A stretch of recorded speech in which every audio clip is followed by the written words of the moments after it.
Ôtez pas tous, bien-aimés frères et sœurs. Ça chauffe en Europe. Ça chauffe au sein de l'Organisation de l'Atlantique Nord. Hier, je vous ai fait écouter le discours du vice-président américain J.D. Vance, qui il a frappé droit dans le mille. Je pense que vous l'avez tous écouté. En résumé, qu'est-ce que je veux dire?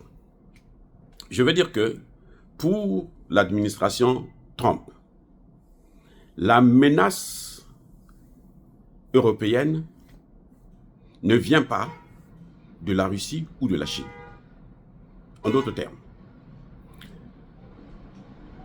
la Russie et la Chine ne sont pas du tout une menace pour l'Europe. La menace pour l'Europe vient de l'intérieur. C'est une menace endogène. C'est quoi cette menace endogène? Elle a un nom. La baisse, la disparition des valeurs occidentales, dites occidentales, c'est-à-dire la démocratie. Eh oui, la plus grande menace de l'Europe, c'est le manque de démocratie. C'est ce que J.D. Vance a dit. C'est la plus grande menace, c'est l'absence de la démocratie, la mort de la démocratie. Elle est surtout caractérisée par la fin, si vous voulez, de la liberté d'expression.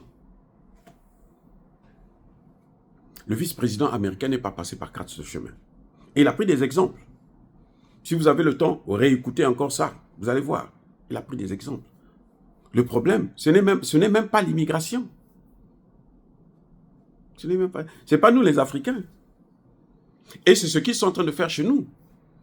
Regardez au Mali, au Burkina, au Niger, comment ils sont en train de tout faire pour qu'on aille vers une démocratie afin qu'eux, ils puissent encore transformer, manipuler les élections comme ils ont fait avec la Côte d'Ivoire.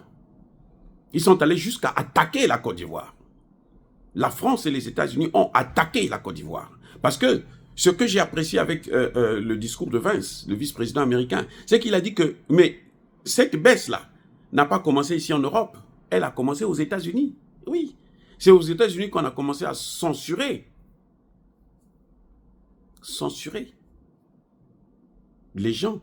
Le gouvernement a décidé de rentrer en contact avec toutes les entreprises privées, c'est-à-dire Facebook, YouTube et autres, n'a pas cité ça, mais c'est de ça qu'il parlait. Pour qu'ils puissent censurer les opinions qui sont contraires à leur vision des choses, à leur opinion, à leur façon de penser. Et ça, c'est ce qui montre que, justement, la démocratie en baisse. Parce que la liberté d'expression, c'est aussi c'est une caractéristique de la démocratie. Il n'y a pas de démocratie sans la liberté d'expression. Puisque c'est la liberté d'expression qui montre qu'il y a l'opinion, la contradiction qui est là. Tout le monde, on ne peut pas avoir un pays où tout le monde pense de la même façon. Si tout le monde pense de la même façon, alors là, c'est maintenant la dictature. Parce que celui qui pense autrement, on le pénalise, on le frappe, on le met même en prison. C'est ce qu'ils ont contaminé aux pays africains. Une forme de démocratie, comme on voit, ils ont mis Alassane Ouattara et puis ils l'enlèvent. Donc, le vice-président n'a pas dit que c'est seulement en Europe, mais il a dit c'est aussi aux États-Unis. Et eux, ils sont en train de combattre ça. C'est pour ça qu'ils interdisent maintenant les censures. Ben oui, parce que quelqu'un, il a pris l'exemple par exemple du Covid, il dit mais tous ceux qui ont parlé du Covid, contrairement à la théorie que vous avez exprimée, ont été littéralement censurés. Moi, ma chaîne a été fermée à cause de ça. Parce que j'avais parlé de ça, du Covid. On a trouvé tous les moyens et tout machin, et puis allez, on a fermé la chaîne. Oui. Donc, le vice-président montre du doigt le vrai problème. Les Américains sont scandalisés.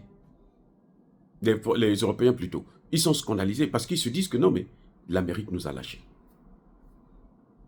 Mais ce n'est pas ça, en fait.